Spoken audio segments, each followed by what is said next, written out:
Hello guys, ഇനി ഒരു എപ്പിസോഡും കൂടെ ഉള്ളു നമ്മുടെ ഈ ഡ്രാമ തീരാൻ. അതിനുശേഷം ഏതാ ഇടണ്ടേന്ന് എനിക്കിപ്പോൾ തന്നെ കുറെ റിക്വസ്റ്റ് വന്ന് അതിൽ നിന്ന് പറഞ്ഞ് ചൂസ് ചെയ്തായിരിക്കും നമ്മൾ ഇടാൻ പോകുന്നത്. സോ ഇപ്പൊ നമുക്ക് ഇന്നത്തെ എപ്പിസോഡിലേക്ക് പോവാം. കഴിഞ്ഞ എപ്പിസോഡിൽ ഇംസോളിന് പനി വന്ന് ബോധം കെട്ടതോടെ സുൻജ അവളെയും വിളിച്ചുകൊണ്ട് അവന്റെ വീട്ടിലേക്ക് ചെല്ലും. അതിനുശേഷം അവനും അവളെ കെയർ ചെയ്തോണ്ടിരിക്കുമ്പോഴാണ് അവളും ഉറക്കത്തി സുൻജയെന്ന് പറഞ്ഞ് അവനെ കുറിച്ച് തന്നെ ആലോചിച്ചുകൊണ്ടിരിക്കും. അങ്ങനെ ഇതൊക്കെ കേട്ട് അവൻ അവളുടെ കൂടെ തന്നെ ഇരിക്കുമ്പോഴാണ് അതേസമയം അവിടേക്ക് വന്നവന്റെ അസിസ്റ്റന്റും ഇവർ തമ്മിൽ ഇത്രയ്ക്കും ക്ലോസ് ആയെന്ന് പറഞ്ഞ് സുൻജയെ പുറത്തേക്ക് വിളിച്ച് സംസാരിക്കും. അത് പിന്നെ നിനക്ക് ഇവളെ അവളുടെ വീട്ടിൽ കൊണ്ടാക്കിയ പോരെ, എന്തിനാ ഇവിടേക്ക് വിളിച്ചോണ്ടെന്ന്? ഇനി ഇന്ന് രാത്രി ഫുള്ളും ഇവളെ ഇവിടെ കിടത്താനാണ് പ്ലാൻ. ഏതിന് അവനും ചോദിക്കുമ്പോഴാണ് ഇത് കേട്ട് സുൻജിയും ദേഷ്യത്തി പിന്നെന്തോ ഒരു അസുഖം വന്ന പെങ്കൊച്ചിനെ ഈ സമയത്ത് രാത്രി ഒറ്റയ്ക്ക് പറഞ്ഞേക്കണം. ഏതിന് അവർ തമ്മിൽ സംസാരിച്ചോണ്ടിരിക്കുമ്പോഴാണ് അവിടേക്ക് സുൻജയുടെ കൂട്ടുകാരന്മാരും വരും. എന്തുവാടാ സുൻജ, നിന്റെ വീട്ടിൽ ഒരു പെങ്കൊച്ചുണ്ടോ? അതാരൊന്ന് നോക്കട്ടെ. ഏതിന് അവര് മൂന്നിന് ശല്യപ്പെടുത്താൻ വരുമ്പോഴാണ് ഇവന്മാരൊക്കെ എന്തിനാ ഇപ്പം വന്നെന്ന് പറഞ്ഞ് സുൻജയ്ക്ക് നല്ല ദേഷ്യമാകും. അതോടെ അവനും അവന്മാരെ പറഞ്ഞുവിടാൻ നോക്കുമ്പോഴാണ് അവന്മാർ ഇന്ന് രാത്രി ഇവന്റെ വീട്ടിൽ പാർട്ടി ചെയ്യാൻ പോകുന്ന പറയും. പക്ഷെ ഇവിടെ ഇംസോൾ ഉള്ളതുണ്ട്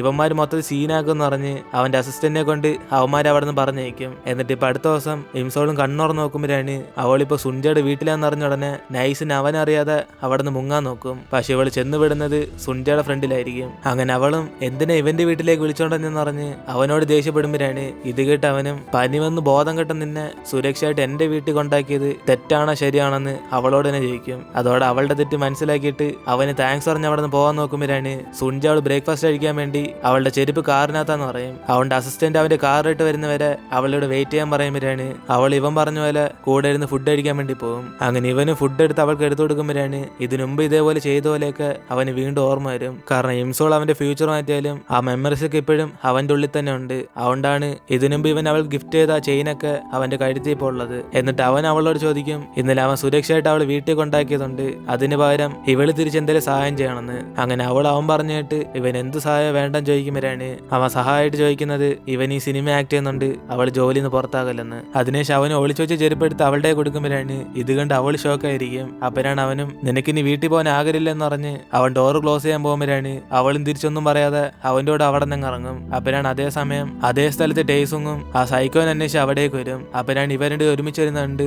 അവന് നിങ്ങൾ തമ്മിൽ ഒരുമിച്ച് ഇവിടെ എന്തോ ചെയ്യുന്നതെന്ന് അവളെ ചോദ്യം ചെയ്യുമ്പോഴാണ് അവിടെ ഉള്ളവരൊക്കെ ഇവളെ കുറിച്ച് തെറ്റിയിരിക്കില്ലെന്ന് പറഞ്ഞ് ബിസിനസ് ആരായിട്ട് സുൻജയെ കാണാൻ വന്നതെന്ന് പറയും. അപ്പോഴാണ് സുൻജയും അപ്പൊ മാഡം ജോലിന്ന് പുറത്താകുന്നില്ലെന്ന് അവളെ കളിയായിക്കൊണ്ടിരിക്കും. അതിനുശേഷം ടേസോങ് ഇംസോളിന് വീട്ടിൽ കൊണ്ടാക്കാന്ന് പറഞ്ഞ് അവളെയും വിളിച്ചോണ്ട് അവിടെ നിന്ന് പോകുമ്പോഴാണ് ഇത് കണ്ട് സുൻജയ്ക്ക് ജലസാകും. അതോടെ അവനും ഇവരുടെ ഒരു കപ്പിൾസാന്ന് പറഞ്ഞ് അവൻ തന്നെ കുറെ ആലോചിച്ചോട്ടി അവന്റെ ദേഷ്യമെല്ലാം തീർത്തോണ്ടിരിക്കും. അങ്ങനെ വീട്ടിൽ നിന്ന് നേരെ വർക്കിന് വന്ന ഇംസോളും അവൾ ജോലിയിൽ നിന്ന് റിസൈൻ ആകാൻ പോകുന്ന പറയുമ്പോഴാണ് ഇത് കേട്ട് ബോസും കുറെ കഴിഞ്ഞിട്ട് ഇതിനു വേണ്ടി നീ ജോലി നിർത്താൻ പോകുന്നെന്ന് പറഞ്ഞ് അവൾ ഇവിടെ തന്നെ വർക്ക് ചെയ്യാൻ വേണ്ടി ഫോഴ്സ് ചെയ്യും. അപ്പോഴാണ് അവൾ ഇത് കേട്ട് വിഷമിച്ച് എങ്കിൽ പിന്നെ ഇവൾക്ക് പകരം വേറൊരാൾ വരുന്നവരെ തൽക്കാലത്തേക്ക് ജോലി ചെയ്യാന്ന് പറയും. പക്ഷെ എന്നാലും അത് കേട്ട് അവർ കരയത്തേ ഉള്ളു. അതേസമയം പോലീസ് സ്റ്റേഷനിലേക്ക് ചെന്നിട്ട് ടേസുങ്ങ സൈക്കോയെ പിടിക്കാൻ വേണ്ടി അവൻ കാറും കൊണ്ട് പോയിട്ടുള്ള സ്ഥലങ്ങളിലൊക്കെ CCTV ഫുട്ടേജ് ഇവൻ ചെക്ക് ചെയ്തോണ്ടിരിക്കുമ്പോഴാണ് ആ വണ്ടിയുടെ നമ്പർ പ്ലേറ്റ് ഇവർക്ക് ക്ലിയർ ആയിട്ട് കിട്ടത്തില്ല. അതേസമയം ആ സൈക്കോയുടെ കാറിന്റെ ഓപ്പോസിറ്റ് വേറൊരു ഫേമസ് ആയ കാർ ഇങ്ങനെ പോകുന്ന കാണും. അങ്ങനെ ആ കാറ് സുൻജയുടെ കാറാന്ന് ബാക്കിയുള്ള പോലീസുകാർ പറയുമ്പോഴാണ്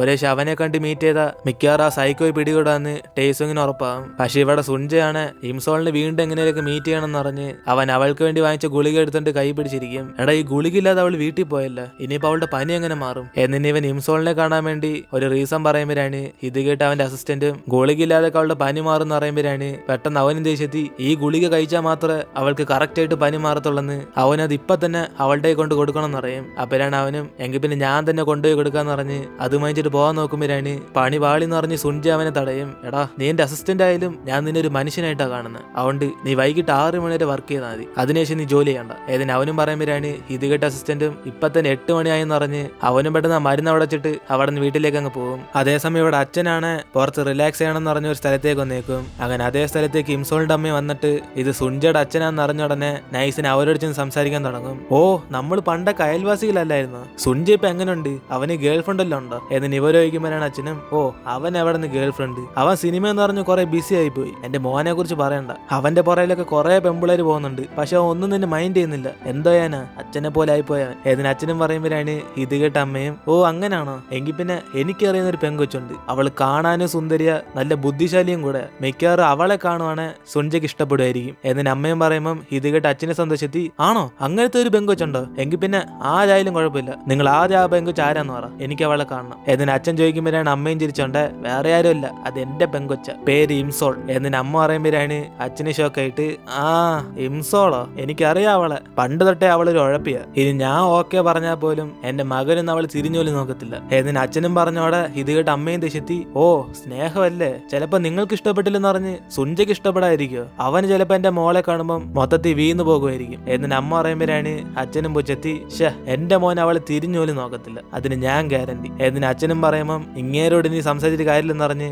അമ്മയും ദേഷ്യത്തി അച്ഛനെ പിടിച്ചങ്ങ് തള്ളിയിടും. അതേസമയം ഇവിടെ സുഞ്ചയാണ് എപ്പോഴും അച്ഛനെ നാണം കെടുത്താൻ വേണ്ടി അവ വീണ്ടും ഇംസോളിനെ അന്വേഷിച്ച് അവളുടെ വീട്ടിലേക്ക് വന്നേക്കും. അങ്ങനെ മരുന്ന് കൊടുക്കുന്ന റീസണി അവന് നൈസിനെ അവളെ കാണാൻ പോകുമ്പോഴാണ് അവളാണ് ചേട്ടന്റെ കൊച്ചുമായിട്ട് പുറത്തിങ്ങനെ നടന്നുകൊണ്ടിരിക്കും. ഇത് കണ്ട് അവനും ഇവൾക്ക് അതിനുമ്പ് കല്യാണം കഴിഞ്ഞെന്ന് പറഞ്ഞ് ഷോക്കായി അടുത്തേക്ക് ചെല്ലുമ്പോഴാണ് അവൾ ആന്റി പാട്ട് പാടിത്തരാന്ന് പറഞ്ഞ് ആ കൊച്ചുമായിട്ട് സംസാരിക്കുമ്പോഴാണ് ഇവന് സമാധാനം വരുന്നത് അത് അവളുടെ കൊച്ചല്ലെന്ന് പറഞ്ഞ്. അതിനെ ശിവനിങ്ങനെ പതിയെ അടുത്തേക്ക് ചെല്ലുമ്പം അറിയാതെ ശബ്ദം ഉണ്ടാക്കുമ്പോഴാണ് അവൾ തിരിഞ്ഞിവനെ കാണാതിരിക്കാൻ വേണ്ടി സൈഡ് ഇങ്ങനെ ഒളിഞ്ഞിരിക്കും. എന്നിട്ട് അവൻ തന്നെ ചോദിക്കും ഇപ്പൊ എന്തിനാ അവളെ കണ്ട് ഇങ്ങനെ ഒളിഞ്ഞെന്ന്. പക്ഷെ അവൾ ആരാന്ന് പറഞ്ഞ് പതിയെ ഇങ്ങനെ അടുത്തേക്ക് വരുമ്പോഴാണ് ഈ സിറ്റുവേഷനെ കണ്ടാൽ മൊത്തത്തിൽ ചീത്തപ്പേരാന്ന് പറഞ്ഞ് അവൻ അവിടുത്തെ റൈഡിൽ ചെന്ന് ഒളിഞ്ഞിരിക്കും. അപ്പോഴാണ് അറിയാതെ അവന്റെ ഫോൺ അതുവഴി അങ്ങ് തറയിലേക്ക് അങ്ങ് വീഴുന്നത്. ഇത് കണ്ട് അവൾ അടുത്തേക്ക് ചെന്നിട്ട് ഈ ഫോൺ ആരുടെയാന്ന് പറഞ്ഞ് ചോദിക്കുമ്പോഴാണ് അവന് ശബ്ദം മാറ്റി ആ ഫോൺ എന്റെയാന്ന് പറഞ്ഞ് അവിടെ നിന്ന് സംസാരിച്ചോണ്ടിരിക്കും. അപ്പോഴാണ് അതേസമയം അവന്റെ കൂട്ടുകാരനും ഇവനെ ഫോൺ വിളിക്കുന്നത്. അങ്ങനെ അവന്റെ പേര് കണ്ട ഉടനെ ഇംസോളിന് ഡൗട്ട് ആവും ഒരേശ് ഇത് സുഞ്ച ആയിരിക്കുമെന്ന് പറഞ്ഞ്. അങ്ങനെ അവള് ഫോൺ അറ്റൻഡ് ചെയ്യുമ്പോഴാണ് അവന്റെ കൂട്ടുകാരൻ ആദ്യം തന്നെ എടാ സുഞ്ചയാന്ന് പറഞ്ഞ് അവൻ നിലവിളിക്കും. ഇതോടെ അവന് മൊത്തം നാണം കിട്ടുമ്പോഴാണ് ഇംസോളും സുഞ്ച ആയിരുന്നു എന്ന് പറഞ്ഞ് അവനെ തറയിലേക്ക് വിളിക്കും. അതിനുശേഷം അവനൊന്നും പറയാൻ പറ്റാതെ മൊത്തത്തിൽ ട്രാപ്പ് ആകുമ്പോഴാണ് ഇവളും എന്നെ ഫോളോ ചെയ്തോണ്ട് ഇവിടേക്ക് വന്നേന്ന് അവനെ ചോദ്യം ചെയ്യും. പക്ഷെ അവ അതൊന്നും സമ്മതിക്കാതെ രാത്രി സമയത്ത് ചുമ്മാ ഇവിടൊക്കെ റൈഡ് ചെയ്തോടെന്ന് പറഞ്ഞ് അവനോ റീസൺ പറയുമ്പോഴാണ് ഇത് കേട്ട് അവളും വിശ്വസിക്കാതെ അവിടെ നിന്ന് പോകാൻ നോക്കും. അപ്പോഴാണ് പെട്ടെന്ന് അവൻ ആ മരുന്നെടുത്തിട്ട് ഇവളുടെ പനി മാറാൻ വേണ്ടി ആ വാങ്ങിച്ച മരുന്ന് തരാൻ വേണ്ടി വന്നേന്ന് പറയും. ഇത് കേട്ട് അവളും ടച്ചായി അവന് താങ്ക്സ് പറയുമ്പോഴാണ് അതേസമയം ആ കൊച്ചു ഒറ്റയ്ക്കായതുകൊണ്ട് അവിടെ നിന്ന് കരഞ്ഞോണ്ടിരിക്കും. ഇത് കണ്ട് അവൾ അടുത്തേച്ചും സമാനപ്പെടുത്താൻ നോക്കുമ്പോഴാണ് അതിന്റെ കരച്ചിൽ നിർത്താൻ ഇവൻ അറിയാന്ന് പറഞ്ഞ് അവനും കൊച്ചിന്റെ അടുത്ത് ഇങ്ങനെ താലാട്ടുമ്പോഴാണ് അത് കുറച്ച് ഓവർ ആയതുകൊണ്ട് ഇവന് ഡ്രസ്സ് മൊത്തം ഛർദ്ദിച്ചങ്ങ് വിടും. അതിനുശേഷം അവൻ അവളുടെ വീട്ടിൽ ചെന്നിട്ട് അവന് ഡ്രസ്സ് ക്ലീൻ ചെയ്യാൻ വേണ്ടി പോകും. ഇതോടെ ഇംസോളും കൊച്ചിനെ ഉറങ്ങാൻ വെച്ചിട്ട് ഇവൻ പുറത്തേക്ക് വരാൻ വേണ്ടി വെയിറ്റ് ചെയ്തോണ്ടിരിക്കുമ്പോഴാണ് സുഞ്ചയാണ് ഷർട്ട് ഇടാതെ അവനിങ്ങനെ പുറത്തേക്ക് വരും. ഇത് കണ്ട് അവളും പേടിച്ചിട്ട് ഇങ്ങനെയാണോ ഡ്രസ്സ് ഇടാതെ വരുന്നതെന്ന് അവനെ വഴക്ക് പറയുമ്പോഴാണ് പിന്നെ ഡ്രസ്സ് മൊത്തം അഴുക്കായ ഞാൻ എന്ത് ഇടുമെന്ന് പറഞ്ഞ് അവനും തിരിച്ച് അവളോട് ചോദിക്കും. ഇതോടെ അവളോട് ഡ്രസ്സ് എടുത്തു കൊടുത്ത് ഇത് ഇട്ടോണ്ട് ഇവിടുന്ന് പോകാൻ പറയുമ്പോഴാണ് അതേസമയം അവിടേക്ക് അവളുടെ അമ്മ തിരിച്ച് വീട്ടിലേക്ക് അങ്ങ് എത്തും. അപ്പോഴാണ് ഈ സിറ്റുവേഷൻ ഇവരെ കണ്ട അമ്മ മൊത്തം തെറ്റിയിരിക്കും പറഞ്ഞ് സുഞ്ചയെ പെട്ടെന്ന് റൂമിലേക്ക് ഒളിയാൻ പറയും. അതിനുശേഷം ഇവൾ അമ്മയെ കണ്ട് സംസാരിച്ച് അവൾ ഉറങ്ങാൻ പോകാന്ന് പറഞ്ഞ് റൂമിലേക്ക് ചെല്ലുമ്പോഴാണ് ഇവന് തെറ്റിയാത്ത നമ്മളെന്തിനെ ഒളിഞ്ഞിരിക്കുന്നതെന്ന് അവളെ ചോദ്യം ചെയ്യും. അപ്പോഴാണ് അവളും ടെൻഷനായിട്ട് പിന്നെ ഡ്രസ്സ് ഇടാതെ നിന്നെ കണ്ട ആരായാലും തെറ്റിയിരിക്കുന്ന പറഞ്ഞ് എല്ലാരും ഉറങ്ങുന്നവരെ അവൻ ഇവിടെ തന്നെ വെയിറ്റ് ചെയ്യാൻ വേണ്ടി പറയും. അങ്ങനെ അവന് ചുമ്മാ ഇരിക്കാതെ അവിടുത്തെ സാധനങ്ങളൊക്കെ ഓരോ നോയിക്കൊണ്ടിരിക്കുമ്പോഴാണ് ഇവർ മുമ്പ് കുഴിച്ചു വെച്ച ക്ലോക്ക് എടുത്തോടെ ഇവളത് എടുക്കണ്ടെന്ന് പറഞ്ഞ് അവനെ തടയും. അതേസമയം തറയുവെന്ന് ചെറുതായിട്ട് ചീത്തയാകുമ്പോഴാണ് സുഞ്ച അത് വാങ്ങിച്ചിട്ട് ഞാൻ ചീത്തയാക്കിയ സാധനം ഞാൻ തന്നെ ശരിയാക്കാന്ന് പറഞ്ഞ് അവൻ ഇതെടുത്ത് അവന്റെ പോക്കറ്റ് വയ്ക്കും. അതിനെ ഷിംസോളും ഇവൻ ഇവിടെ ഇരുത്തുന്ന സീനാന്ന് പറഞ്ഞ് രാത്രി എല്ലാവരും ഉറങ്ങിയതിനു ശേഷം അവനെ വിളിച്ചുകൊണ്ട് നൈസിന് അവിടെ നിന്ന് പോകും. അപ്പോഴാണ് ഇവളിങ്ങനെ കൈ പിടിച്ചേക്കുന്നുണ്ട് നമ്മൾ അതിന് മുമ്പ് ഇത്രയ്ക്കും ക്ലോസ് ആയെന്ന് പറഞ്ഞ് അവന് ചോദിക്കുമ്പോഴാണ് അവളും പെട്ടെന്ന് കൈ എടുത്തിട്ട് ഇവൻ ആദ്യം ഇവിടെ നിന്ന് പോകാൻ പറയും. അപ്പോഴാണ് ഇവനെ പുറത്താക്കി അവളും ഡോർ ക്ലോസ് ചെയ്യുമ്പോൾ പെട്ടെന്ന് സുഞ്ചിക്ക് ഇതേ സ്ഥലത്ത് വെച്ച് അവളെ കിസ് ചെയ്തതിലേക്ക് ഇങ്ങനെ ഓർമ്മ വന്നിട്ട് പോകും. അതോടെ അവന് മൊത്തം ഷോക്കായി പോകും ഇതൊക്കെ എപ്പോഴാണ് സംഭവിച്ചതെന്ന് പറഞ്ഞ്. അതേസമയം ഇവൻ അവിടെ നിന്ന് പോകുമ്പോഴാണ് ആ സൈക്കോയും ടാക്സി ആയിട്ട് ഒരാളെ കൊണ്ടാക്കാൻ വേണ്ടി അവിടേക്ക് വന്ന് കാണും. അതിനുശേഷം സുഞ്ചയെ വീട്ടിലേക്ക് ചെന്നിട്ട് അവൻ എന്തുകൊണ്ടാ ഒരു പെങ്കൊച്ചിനെ കിസ് ചെയ്യുന്നതിലേക്ക് സ്വപ്നം വന്നെന്ന് പറഞ്ഞ് ഗൂഗിൾ അടിച്ച് നോക്കുമ്പോഴാണ് അവിടെ വരുന്ന കൂട്ടുകാരനെ കണ്ട് അവനെ കളിയാക്കും ഇവൻ ആര് കിസ് ചെയ്യുന്ന പോലെ സ്വപ്നം കണ്ടെന്ന് പറഞ്ഞ്. അതോടെ സുഞ്ചയും ഇപ്പൊ അതിനെക്കുറിച്ച് സംസാരിക്കേണ്ടെന്ന് അവനോട് വിഷയം മാറ്റാൻ പറയുമ്പോഴാണ് അവനും ചോദിക്കും എടാ പിന്നെ നിനക്ക് കിം ടേ സോങ്ങിനെ അറിയോ? നമ്മൾ സ്കൂളിൽ പഠിച്ചപ്പോ നമ്മുടെ സ്കൂളിൽ അവൻ ഫേമസ് അല്ലായിരുന്നു, അവനിപ്പോ ഒരു പോലീസായി, അവൻ നിന്നെ കാണണം എന്ന് പറഞ്ഞായിരുന്നു. നിന്നെ കൂട്ടുകാരനും സുഞ്ചയെ വിളിച്ചോണ്ട് അടുത്ത ദിവസം ടേസുങ്ങിനെ കാണാൻ വേണ്ടി പോകും. കാരണം മറ്റേ സൈക്കോയെ പിടികൂടാൻ വേണ്ടി ഇവന് സുഞ്ചയുടെ ആവശ്യമുണ്ട്. അങ്ങനെ ഇവരുടെ പരസ്പരം കണ്ടുമുട്ടിയതോടെ സുഞ്ചയ്ക്ക് വീണ്ടും ജലസാവും ഇവനായിരുന്നു ആ ടേസുങ് എന്ന് പറഞ്ഞ്. അതിനുശേഷം ടേസുങ്ങും ഇവന്റെ കാറിന്റെ ഡാഷ് ക്യാമറയിൽ റെക്കോർഡ് ചെയ്തെല്ലാം അവനെ കാണണം എന്ന് പറയുമ്പോഴാണ് സുഞ്ച അതിന്റെ റീസൺ എന്തോ ചോദിക്കും. അപ്പോഴാണ് അവനും മറ്റേ സൈക്കോയെ പിടികൂടാൻ വേണ്ടി ഇവന്റെ ഹെൽപ്പ് ആണെന്ന് പറയും. അങ്ങനെ അവൻ അതിന് ഓക്കെ പറയുമ്പോഴാണ് ടേസുങ്ങും ചോദിക്കും പിന്നെ ഞാൻ അറിഞ്ഞായിരുന്നില്ല നീ എന്റെ ഇംസോളായിട്ട് ഒരു സിനിമ എടുക്കാൻ പോവാന്ന്. എന്നിന് ഇവനും ചോദിച്ചോടെ സുഞ്ചയ്ക്ക് വീണ്ടും ദേഷ്യം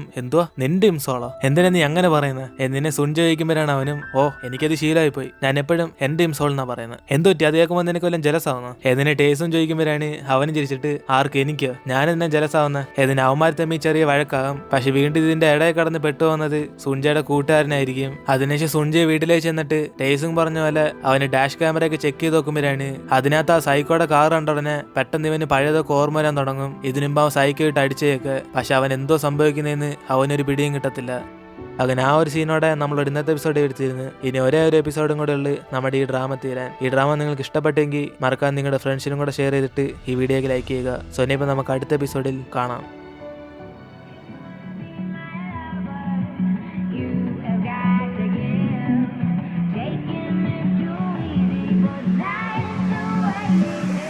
Shiv edits.